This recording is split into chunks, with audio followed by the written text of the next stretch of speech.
Hey, it's Gerald from Lakers Fast Break. Anchor is the easiest way to make your next podcast. It's absolutely free, and their creation tools will allow you to record and edit your show right from your phone or your home computer. Anchor will then distribute your podcast for you so it can be heard on great podcast outlets like Spotify, Apple Podcasts, Radio Public, Google Podcasts, and many more. You can even make money from your podcast with no minimum listenership. It's everything you need to make a podcast all in one place. So download the free Anchor app today or go to anchor.fm to get started on your next podcast.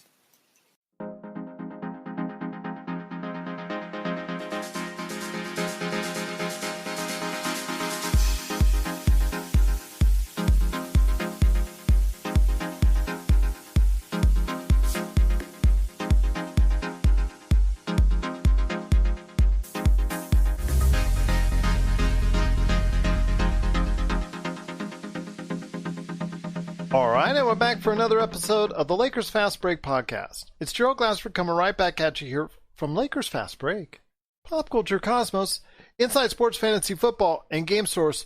We truly appreciate everyone out there listening to all of our shows, and if you can, give us that 5-star review on Apple Podcasts, or also as well if you can like, follow, share, subscribe, anything you do to follow us on either Spotify or your favorite podcast outlet, it is truly appreciated. But also do what you can to support the outlets that my two guests are working for and do such great work for as well. Please, if you can go ahead and support Lakerholics.com, and of course everything that Rafael does at the NBA Draft Junkies, and also as well his other great podcasts, Run the Floor. It is truly appreciated. Well, Rafael and I said last night, I think some of our closing words were, if we could have a day today like we did yesterday, we would be in NBA playoff heaven. And you know what? Day 14 of NBA playoffs was NBA playoff heaven. Now, it didn't quite work out the way Laker fans were probably hoping for. But again, you had two tremendous games coming right down to the wire, both contested, both kind of controversial as far as their ending is concerned, with the Rockets coming out on top 104-102 to end their series 4-3 over the Oklahoma City Thunder and move on to the next round against the Los Angeles Lakers. And then you had game 2 of the Eastern Conference battle between Miami and Milwaukee, with Miami squeaking out on 2 free throws by Jimmy Butler after the clock had expired, with a 116-114 victory over Milwaukee. We're going to talk both those games, and we're also going to give Magicman here some thoughts if he wants to go ahead and preview the Lakers and the Rockets, because Rafael and I are going to preview it on Thursday. But here with me today is, first off, Sean Grice, a.k.a. Magicman, from the place known as Lakerholics.com. Be part of the conversation today at Lakerholics.com. Sean, did you get everything you could have asked for as an NBA fan? Oh, absolutely, Gerald. Tonight was the best day of playoff basketball thus far. Absolutely. Looking forward, this to me is steel on steel. I think going into this matchup, it's going to be Russ and James versus AD and LeBron, and whoever comes out on top between those four, I think will win the series. I'm just going to go ahead and predict the Lakers in 6. I just think AD's just going to be too much for them on all 4 levels, scoring in transition, being able to hit his mid-level jumpers, and keeping them honest in the paint. I think he can match James Harden free throw for free throw, if that's the game that D'Antoni and Harden want to play. So I think there are a myriad of ways this series could go. I think the first 4 games are a split, and then I'll take the Lakers to win game 5 and 6. All right. Well, you got it all mapped out there. Rafael and I are going to probably go into it tomorrow because I haven't actually mapped it out that far yet in my brain. I just taking a deep breath right now after what went on today. But also with us is the man indeed, you know him as the man behind NBA Draft Junkies, if you, like I said before, if you're in the mood to find out what's going on with the NBA draft, there is absolutely no better place to go than NBA Draft Junkies. Dozens and dozens and dozens of profiles are waiting for you to take a look at today on YouTube at the NBA Draft Junkies channel. Plus, also, he's got his NBA Draft Junkies podcast. Plus, also, as well, he's got a Run the Floor podcast. And to top it all off, like whipped cream and a cherry on a sundae, you can check out his articles that he writes on NBADraftJunkies.com. It is the man indeed, Mr. Rafael Barlowe. And Rafael, again, that grin we thought was pretty big on Adam Silver is probably hurting so much because it's getting even bigger now. Yeah, he's probably sweating bullets. He did not want to see the Thunder in the second round of the playoffs versus the Lakers. Bad for TV. Could have been bad for TV. Like I said, that was the better matchup, I think, personally. But Rafael, I'll start with you. And the game we're going to cover is first, we're going to cover the Game 7 between Houston and Oklahoma City. And it did come down to, like we saw at that very controversial ending. I want to note something out to you when I'm watching ESPN/ABC as far as their coverage usually. And when Mark Jones is on there, and I really, really like Mark Jones, especially when he's with Doris. But today, if I hear another phrase or another reference from Mark Jones referencing the clutch time that Chris Paul has, and then right away, not even as he gets it out of the sentence out of his mouth, Chris Paul manages to turn over the ball or do something bad or do something with it that's an error. I mean, Chris Paul literally had the game in his hands today, and this is what he says. This is what, well, actually, Mark Jones was saying. This is what he lives for. This is what he lives for. He doesn't shy away from it, yada, yada, yada. And it seemed like time and time again in that last 2 minutes, he didn't shy away from it, but he also didn't help his team either. Well, Mark Jones has not watched, he must not have watched any Clippers games, because I always felt like when they came down to the last shot or whatever, Chris Paul never took it. Even today, I've been critical about Chris Paul, and I've said it before in the show. Great player, but we used to, my little group of friends would call him CP3 quarters, because I always felt like he deferred in the fourth quarter. And if you look at this game, this play sums up how I felt about him when the game was on the line. It was like 13 seconds maybe when they had the ball, and he almost turned it over. And then Gilgeous-Alexander didn't want the ball. And then he dribbled from one end of the court to the other, and they were expecting an undrafted rookie, even though he had a great game and he was knocking down shots, to take the game-winning shot for them. And then also I feel like Chris Paul was 6 of 6 from the free throw line. Why didn't he shoot the free throw? Yep. Go ahead, Sean. I was confused. Yeah, I'm with Raph. I was confused. Like, why aren't you sending up there? I think he's over 93% from the line in the clutch. Yeah, and so I've just always felt that even when he was with the Clippers, if they had a big possession late in the game, he would defer, and JJ or Jamal would end up taking the shots. And even though this year that lineup they had was clutch and they were the best lineup on the floor, it didn't seem like anybody wanted to take the last shot. Didn't seem like it, did it? Except for Lukas Dort. Give him all the credit you can. Yeah, James Harden had an incredible, and I'm just like almost shaking my head when I say this, incredible defensive play. But give him all the credit. Dort didn't hesitate. Now, it takes him a while to get his shot off, and ultimately that was his undoing, because that made it easy for James Harden to block the shot. But you know what? He tried to take the shot that Chris Paul, Shea, or Dennis Schroeder should have taken instead. Well, I even think he was in a situation where he had to take it. Oh yeah, he had no choice, but he didn't. He didn't hesitate. He got the ball. He didn't try to. It takes him a while, and that split second, extra second that it takes him to wind up, that's what cost him in the long run. And you know what, Gerald, you're absolutely right. And I think with like a summer and a whole season, that can be a correctable shooting mechanic problem to correct. This was the best version of Dort that we've seen. Oh yeah.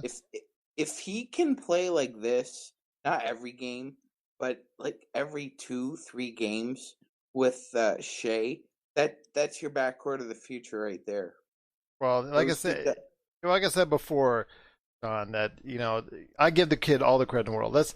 His game is still unrefined. When he goes to the basket, it's still a rough watch. I mean, there's still a lot of things that he needs to work on, but I like what I see. The kid's got bravado. They're like a parking lot. They're like Rajon Rondo distance. You know as far who as he reminds me a lot of right now? John Starks. Now, I'm not comparing him to John, but he's capable of a brilliant performance one night, and then, you're shaking your head at his intensity the next night. So I think if he gets under control, and again, has another season under his belt, I think that those little hitches in his game will be corrected. It is going to take a little time, but the future's looking bright for that kid, and I'm rooting for him. Just some great effort by him. But he needs to fire his agent. Yeah, absolutely. Because horrible. What did you say earlier about his contract, Rafael? He needs to fire his agent. He signed a 4-year, $5.4 million deal. And after year 2, it's a team option for year 3 and a team option for year 4. And that's just like, it's the biggest bargain. I mean, I think if you did a redraft right now, he could probably go lottery. Man, why didn't we do that with Taylor and Horton Tucker? My God. Well, I mean, Rich Paul wasn't going to allow him to be in such a bad deal. I mean, even most guys, when they sign a 2-way contract, you sign one and you maybe sign a two-year deal, but you give your player an option just in case he outperforms it, that he can put himself in line for another contract. But that's Sam Presti for you, man. He's brilliant. Well, that's also the agent not having any faith in his client. Let's put that right there for you as well.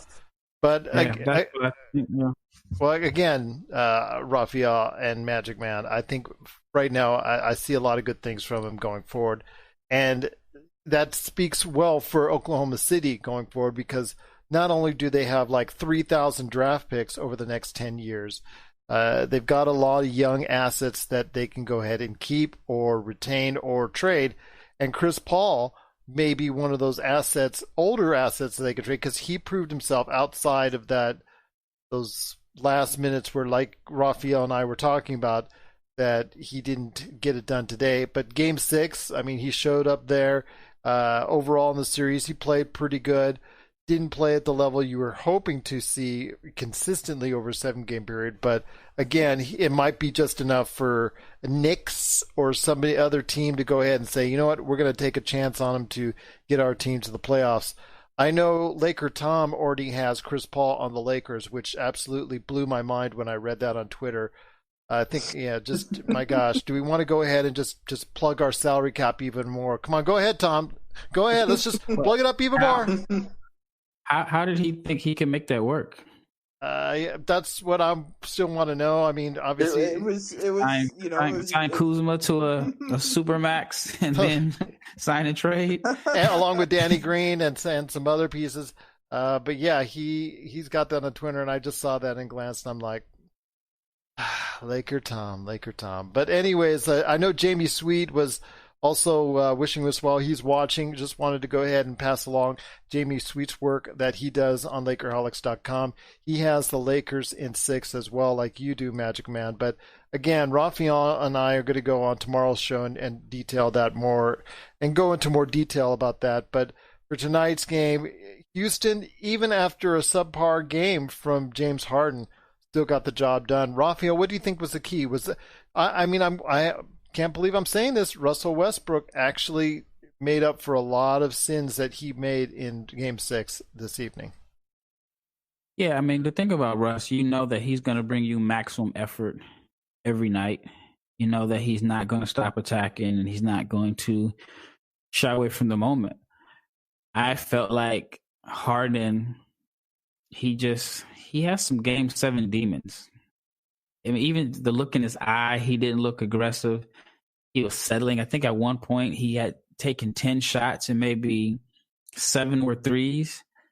And I mean, Steven Adams did a good job of, blocking the paint. And then, Dort, we already mentioned how he did a good job of just making sure that Harden couldn't get the favorable matchups from the screens. But Harden just wasn't aggressive to me as he normally was. And I know you do a lot of skills training and whatnot, but when you look at Dort, the way he plays defense, the one thing I notice the most, besides him fighting over the screens like his life depended on it, is his head movements. If you see him actually, as he closes in, and as he's playing Harden, as Harden's trying to go ahead and gauge whether he needs to go ahead and penetrate or shoot, you could see his head always moving.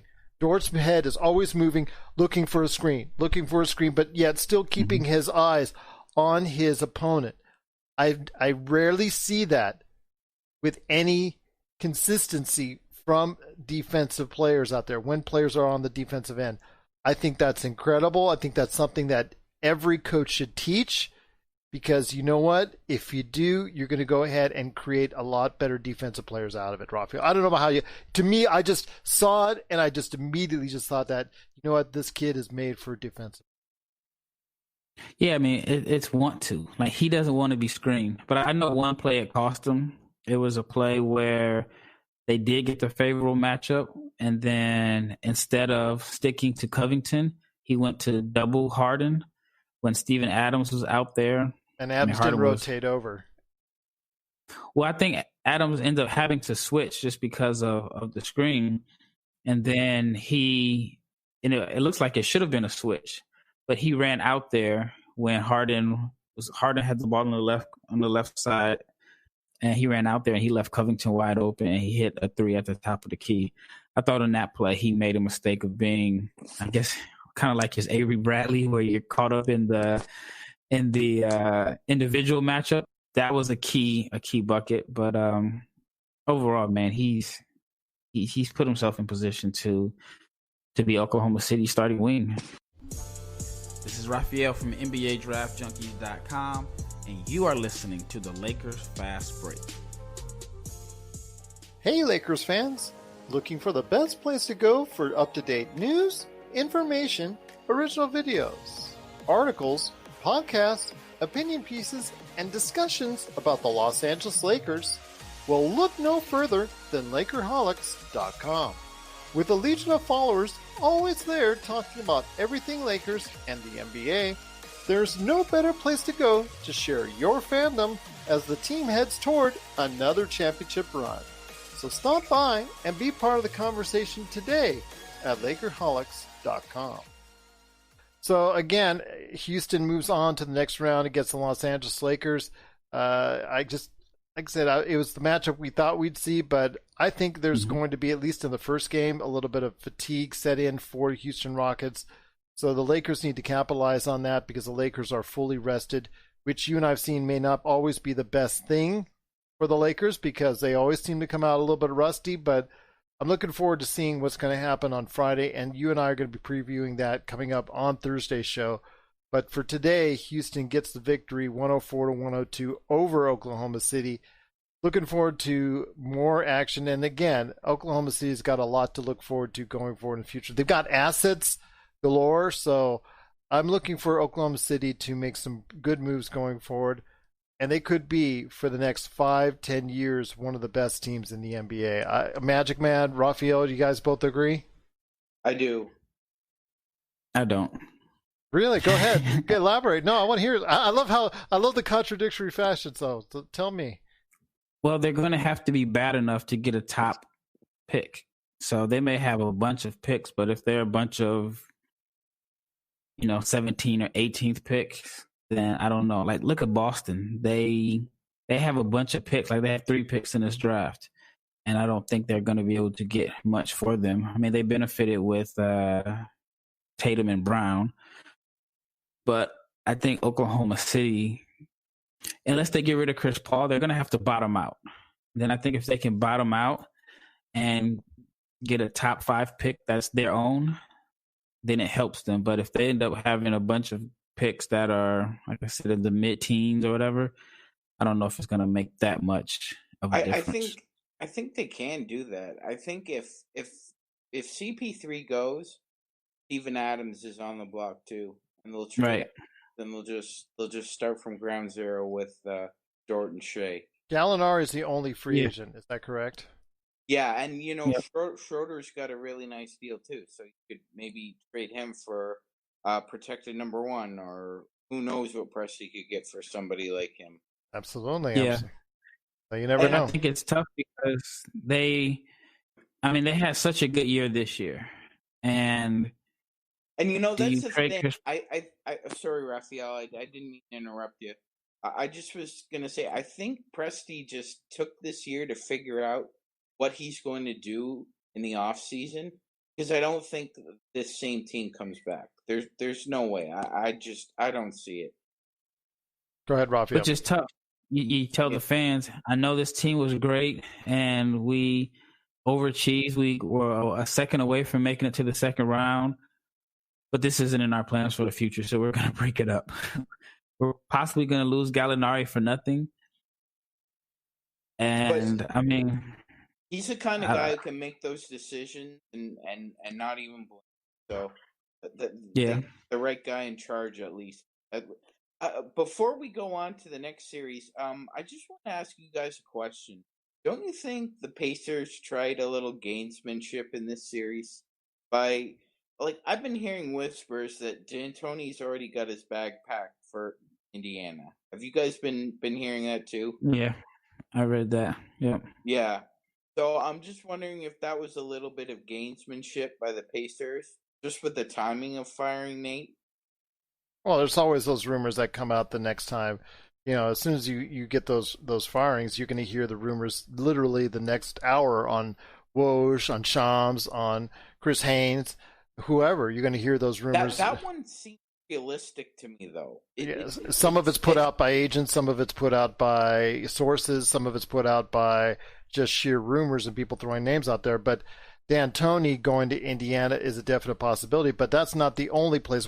If he leaves, if let's say they get beaten by the Lakers in 6 or 5 or 4 or whatever, and D'Antoni leaves, because they will be clearing house in Houston, that could be all the way up to Daryl Morey.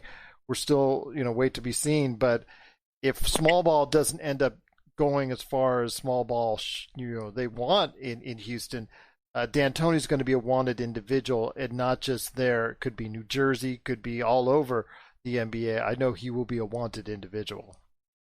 I think it depends on how they compete in the second round. If they get swept, then it's going to be a bad look. If they lose in 7 and it's competitive, then I don't know if you blow it up after that.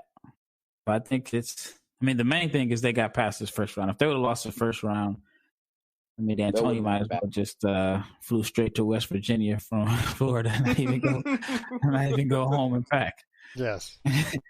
But yeah, I think the rumors to Indiana are, in my opinion, I think it's because Oladipo has some issues there. I think it's based off of his quad. When he had the injury, he kept being cleared to play. Then he ended up, I don't know if he tore his quad or whatever he did.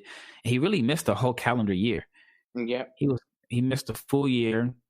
Then there were rumors that he didn't want to play in the bubble, but he was going to be fined $3 million. Well, not fined, or he just wouldn't have got paid. It was going to cost him $3 million. And then for them to sign Nate to an extension and then 14 days later fire him, that sounds like a power move. And I could see, if I'm Oladipo, why I would want D'Antoni in a free agent year. You get D'Antoni next season and you get put in that offense in a free agent year, you're getting, I think he would have gotten the max anyway, but you put yourself in position to, to put up numbers. If he puts up 26 and 9 and 5, which he would in a D'Antoni offense, then, it's, you see what he did for Harden, you see what he did for Steve Nash. So he got Jeremy Lin. So, yeah, I would want, if I was a ball handler, I would want D'Antoni to be my coach. For sure. That isn't if Laker Tom has. Well, actually, Laker Tom has had Oladipo on the Lakers first, so there is no player that's safe in the NBA from Laker Tom. I tell you right now. But I want to go in before we go head on out. Obviously, head to the other game today. And I was talking about this just before you came on, Magic Man. It was Milwaukee in their second quote-unquote home game of the second round against Miami. And Miami on 2 free throws after the game had ended, because it was on the last second shot by Jimmy Butler that he got fouled, or I should say a hand on by Giannis Antetokounmpo. The Miami Heat won 114-112 over Milwaukee. And I'll tell you right now, as I told Rafael before we went on the air, you live by the Mark Davis, you die by the Mark Davis. So it comes down to it. Was it and no, as Rafael and I were talking about, we were pondering this. I'm going to go with you, Magic Man, first on this. Do you think the last 2 calls by referee Mark Davis, where I think it was Middleton that took the 3-point shot, that got fouled, and I put that in air quotes, got fouled by a standing straight up, maybe moving, I don't know. To me, it's kind of iffy. But again, he was Goran Dragic was called for the foul. Middleton made all three free throws, and then right after that, I said the call was there as Jimmy Butler was coming down.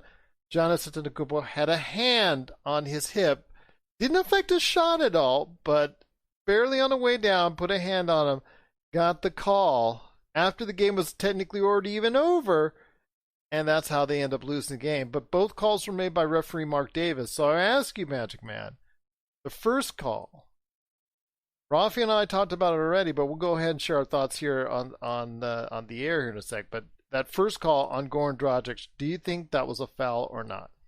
No, I don't think that was a foul at all by the rule. Okay, you can stay on the program. Just wanted to make sure. But and then the second call, do you think that was a makeup call by Mark Davis? Yeah, of course that was a makeup call. Okay, you can stay on the show. Okay. And that was such a tack thing too. I mean, I didn't like either call personally, but it is what it is, Gerald. You called it the way I saw it. Dragic, I didn't see a foul there, and I definitely didn't see a foul on Butler and Giannis going one-on-one. It was disappointing.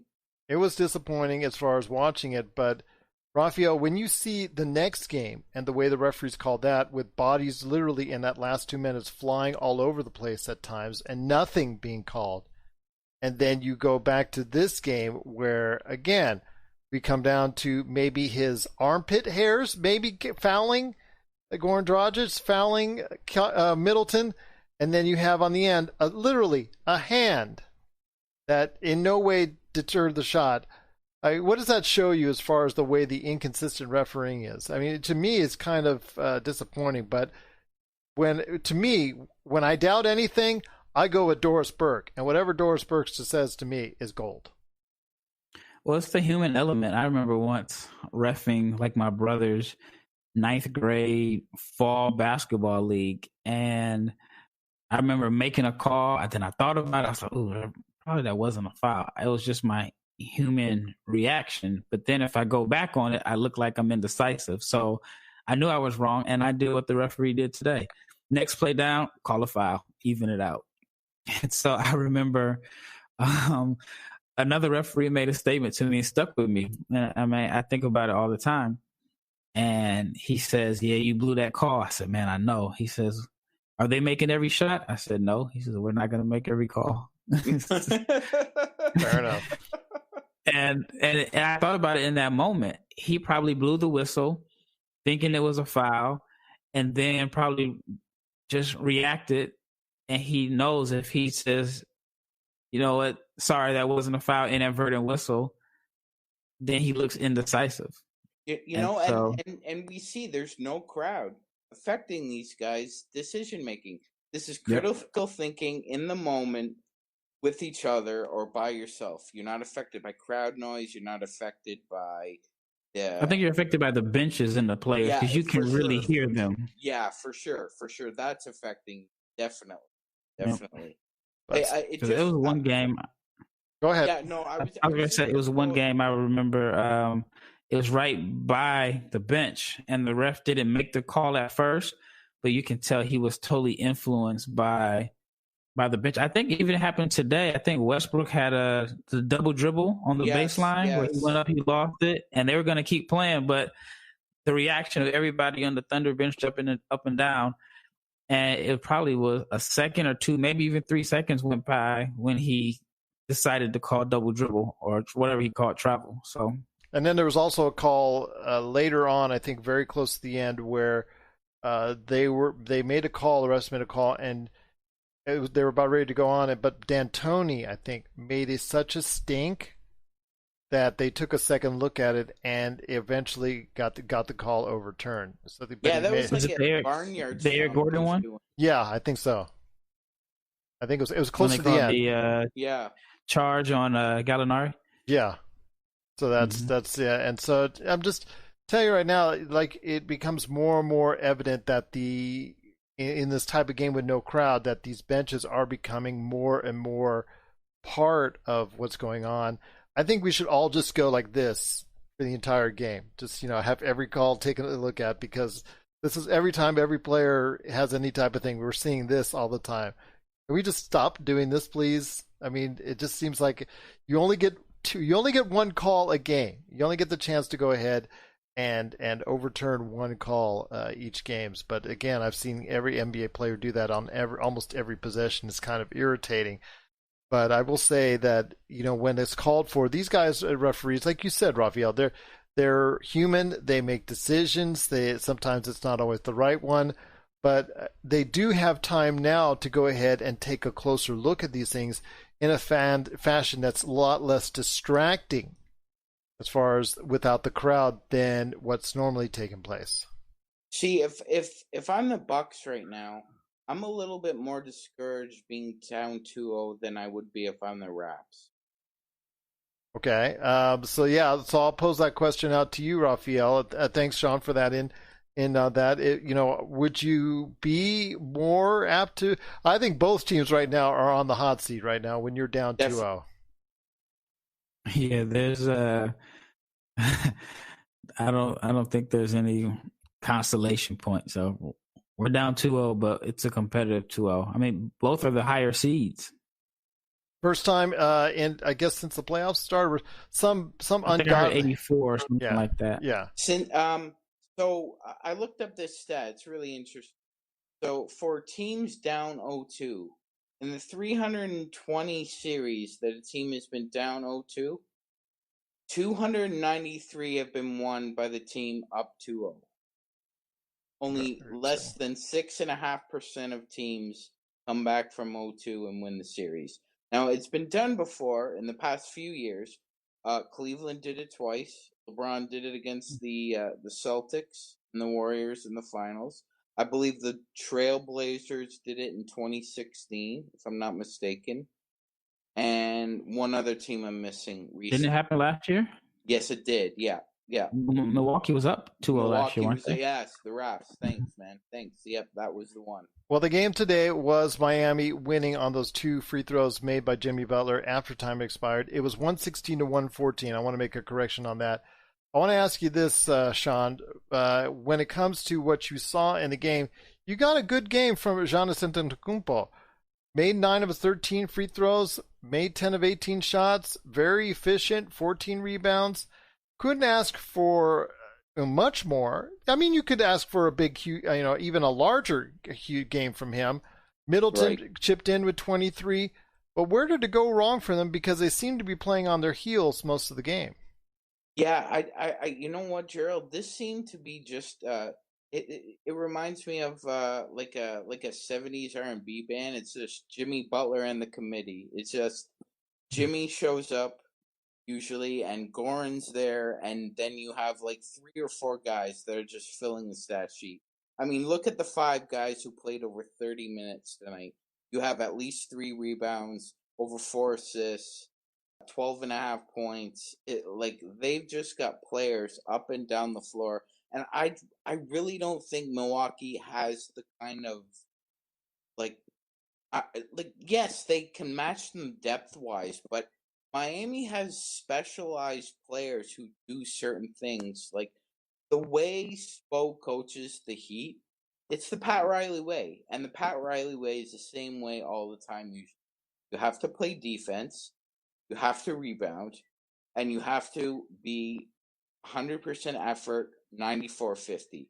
You give me those 3 things, I can work within the boundaries of what your weaknesses are. And even a player coming off their bench later in the game, like Derrick Jones Jr. from UNLV, he came in, gave them a big lift defensively, and that's something we saw trending tonight, Rafael, is the fact that defense was paramount in this game. Butler, last game I was telling you at length about complaining why Giannis Antetokounmpo was not playing Butler. Well, today he didn't have a huge game. Wes Matthews did a great job on him. But again, if you have a hot player on Miami, like Goran Dragic was today for the Heat, why do you not have Giannis Antetokounmpo on that player?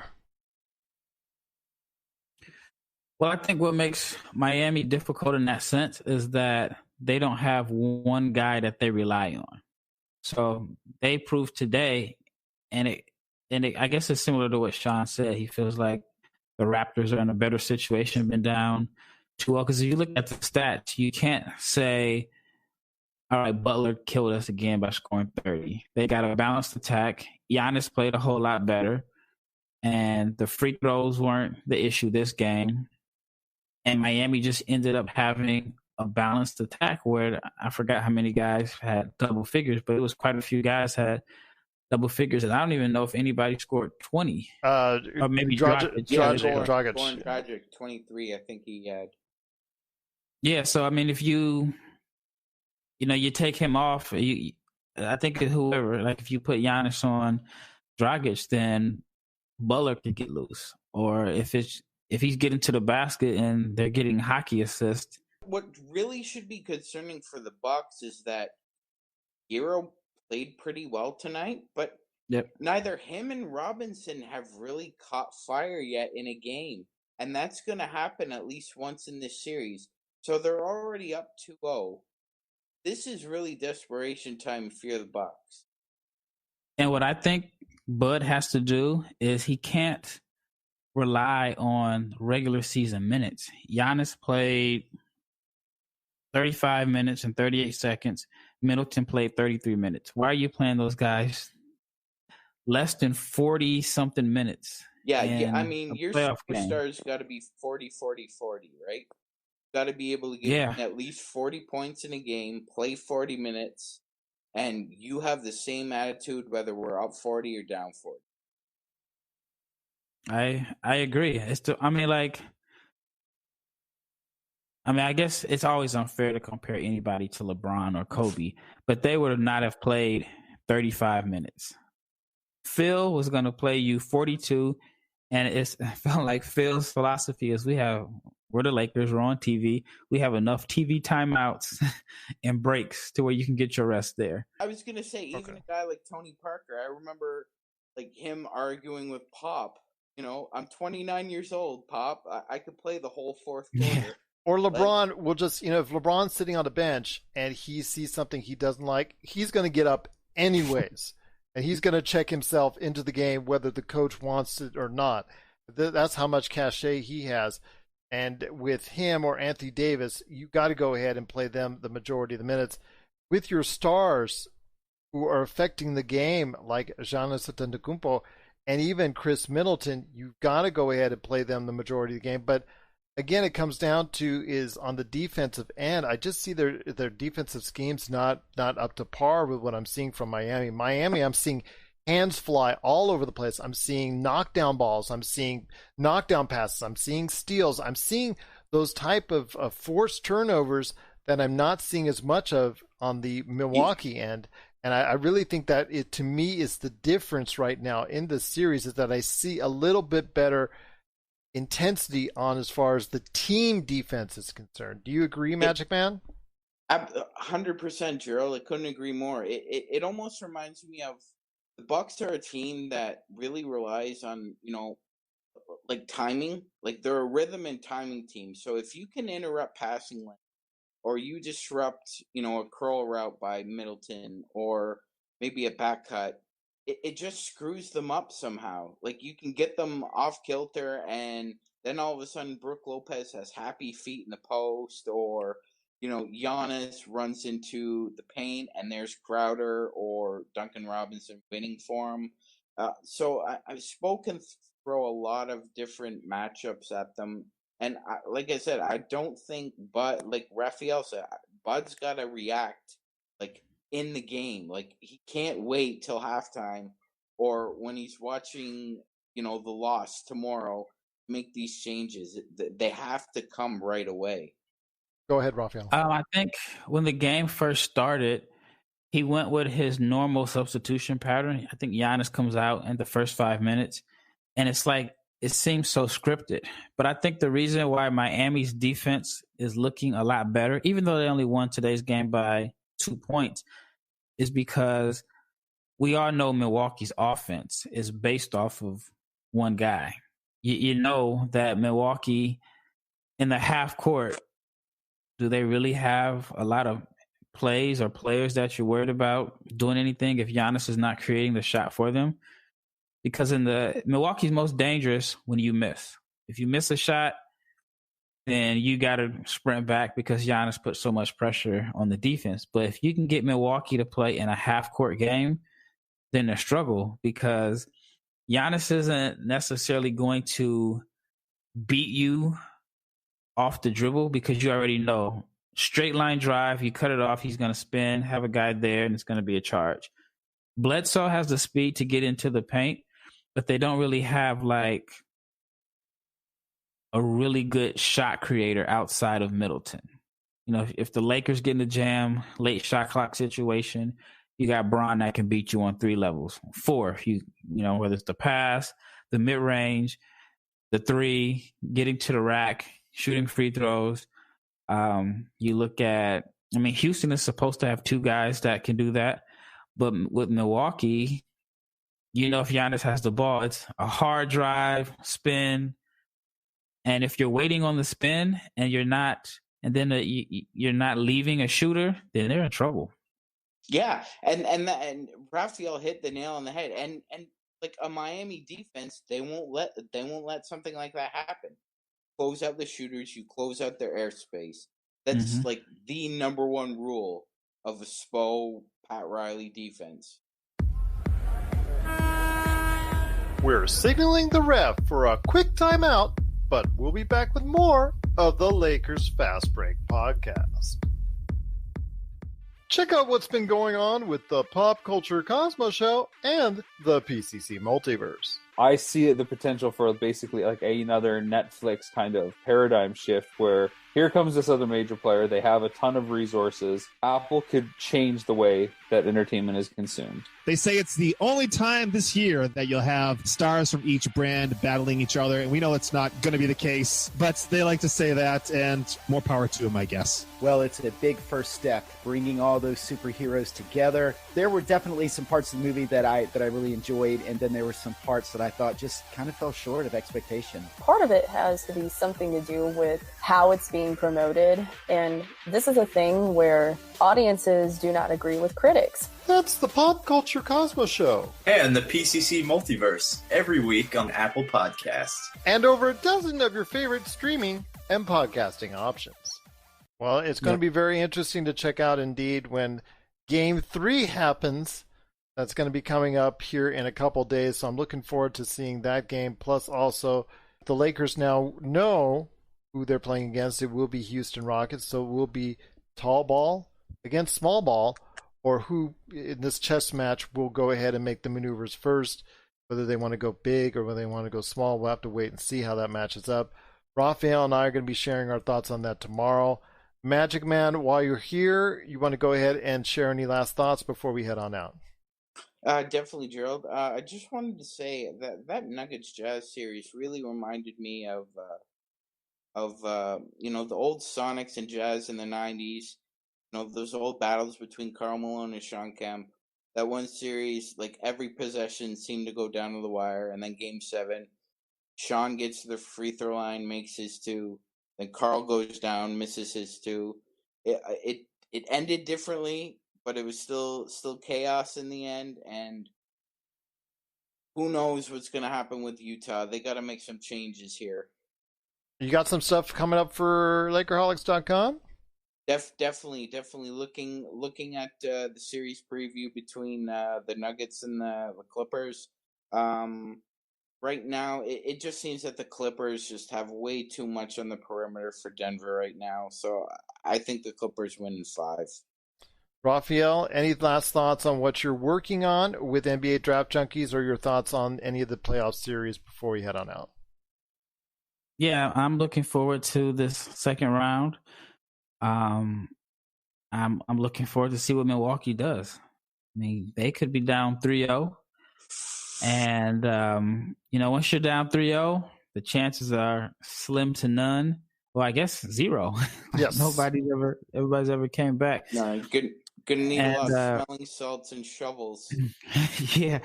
And tonight, I'm glad Houston won. I wanted to see the Rockets versus the Lakers, but I thought about it. If the Rockets would have lost tonight, that means the last 3 MVPs would have just been getting slaughtered on social media.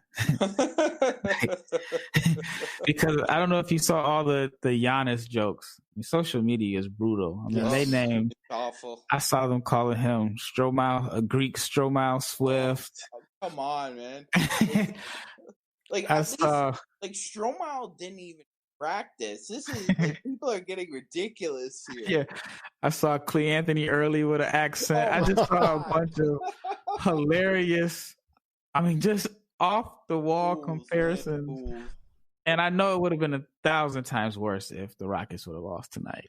It would have been bad. So, I'm enjoying the playoffs because the games have been good, but social media makes it even fun because you're watching it with a bunch of strangers that you don't know, and everybody has their own opinions. So that's what makes it fun, and how social media is kind of bringing everybody together, and you're watching it with millions of people at the same time that you can actually kind of interact with or read what they're saying. So I'm enjoying that part. As far as NBA Draft Junkies, I just released a video today, actually 2 videos, a strength and a weakness video for Devin Vassell from Florida State. He's a player that I think has a pretty high upside, but he has a floor of being a pretty good 3-and-D guy. And then the next video that I release should be coming out within the next couple of days will be Grant Riller, one of my favorite prospects. Even though he's a senior, he's a little older than what teams like because he's 23. But he's a guy that's fun to watch. He's probably one of my favorite players to watch as far as just offensive repertoire and getting buckets. So. But that's pretty much it. Just updating the site and creating content. With Devin Vassell, I love your comment on Twitter that said about talking about his free throws or lack thereof that he shot in college. Yeah, 1.5 a game for his career. Oh, wow. 2 years. Okay, avoiding that like the plague, but that could speak of other things as well. But again, for 180 pounds, yeah. You might want to be down there. Yes. And for all those great detailed analysis, you want to check out NBADraftJunkies.com, NBA Draft Junkies on YouTube. Also as well, his Run the Floor podcast and NBA Draft Junkies. Don't forget to check out those as well everywhere you get your podcasts. With Sean Grice, he's a.k.a. Magicman, so look for his articles today at Lakerholics.com. And before we head on out, I know we didn't pay our respects to one of the greatest college basketball coaches of all time who passed away this week, John Thompson. Wanted to go ahead and pay him his respects. Definitely one of the definitive voices in all of college basketball. I mean, from a kid, I saw him and just thought he was just remarkable as a coach. Had those great teams, all those, talk about tall ball when he had 7-footers and 6'10" players, right? All just right around Patrick Ewing in the heyday of the Hoyas. And I don't know if guys, you wanted to share any John Thompson thoughts, but he truly, to me, is one of the best college basketball coaches ever and one of the greatest basketball minds to ever grace the community. So, Rafael, Sean, any last thoughts on John Thompson before we head on out? Yeah, he was a guy that I grew to appreciate more as I got older. When I was younger, I remember when the Big East was the Big East, and you had the St. John's, the Syracuse, and all of those teams. And then, I just remember he was like the coach of the big men. I was a little too young for Ewing, but I remember Mourning and Mutombo. And then, I was a big Iverson fan, so I can probably name that starting five from those Iverson teams. And just a legendary guy in DC. And I, for me, at one point, I did not know that Georgetown wasn't a black college until I was an adult.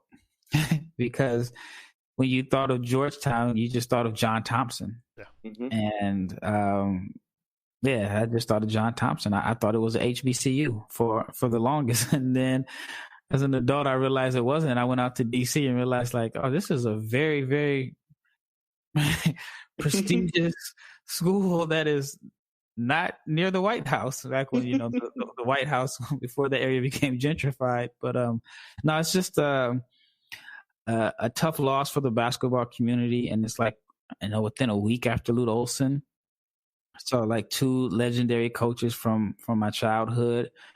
And Allen Iverson has never been shy about his emotions and crying and breaking down. I imagine he's having a really, really, really tough time dealing with this simply because John Thompson changed his life. He had a huge impact in just turning things around for Iverson and gave him an opportunity when it looked like the door was closed for him. So I imagine he's having a very tough time dealing with this. And so, my prayers are out to the Thompson family and, all his former players. I know he was a father figure to a lot of those guys, and losing a father, whether it's your natural father or a father figure, can be tough. Absolutely. Absolutely. Indeed. All the prayers from all of us at Lakers Fast Break, Lakerholics.com, and of course, Rafael and NBA Draft Junkies. Before we end on out, please go ahead and check us out on social media at Lakers Fast Break. Also, as well, you can reach Laker Tom for anything Lakerholics.com related, and for Sean Grice and AKA Magicman there. But of course, Rafael Barlowe is at Barlowe500 and at NBA Draft Junkies. If you have a question you want to old-fashioned, email us, LakersFastBreak@yahoo.com. And please register to vote. Just do what you can to help fight systemic racism. Your vote is needed. Please register today if you're not already. We really could use your help in going ahead and making those decisions to help us create a better world going forward. All right, everyone. It's been great. I'll tell you what, again, Adam Silver, the happiest man in Orlando right now, continuously. That smile is getting bigger and bigger and bigger. And we'll see what happens tomorrow if that smile can get even bigger after tomorrow's games. We're going to go ahead and check out on the schedule.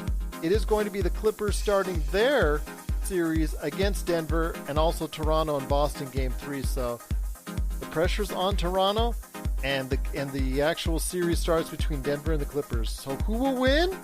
We will find out tomorrow, and we're going to report it all to you. Plus, Rafael and I will go ahead and preview everything that's going to go on in the coming series between Houston and the Los Angeles Lakers. That's coming up for you tomorrow, right here at the Lakers Fast Break Podcast.